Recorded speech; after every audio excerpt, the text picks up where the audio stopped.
is there a link between erectile dysfunction and development of heart disorders later on? So, a lot of research has been done on this topic, and the recent data suggests that erectile dysfunction or lack of proper erection during intercourse, one of the reasons for this illness is abnormalities of endothelium. Now, what is endothelium?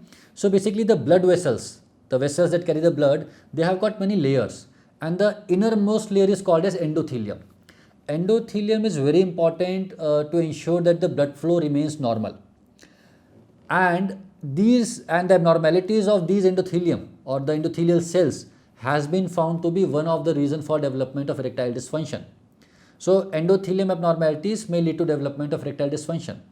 Also, we know that endothelium dysfunction can also lead to development of heart disorders, especially the ischemic heart diseases.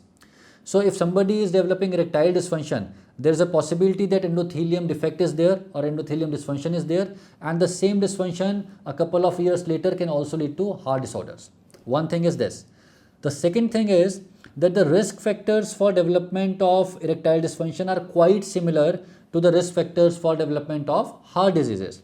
For example, diabetes, hypertension, smoking, use of alcohol, abnormal cholesterol levels, increase of age. All these are the risk factors for erectile dysfunction as well as for heart disorders, especially the coronary artery diseases. So why is it important to know?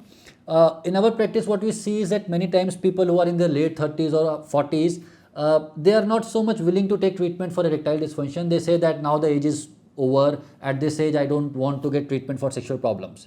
But erectile dysfunction is not only a sexual problem. Erectile dysfunction is kind of an indicator of the overall health of your cardiovascular system or your heart. So if there is erectile dysfunction developing, probably there is something wrong with the cardiovascular system too. And you must take treatment, you must get your test done to ensure that there is no development of heart disorders later. So in case you or one of your known to is having such problems, the erection disturbances are developing, please don't dismiss them. Please go seek help from a doctor, get properly evaluated and treated. Thank you.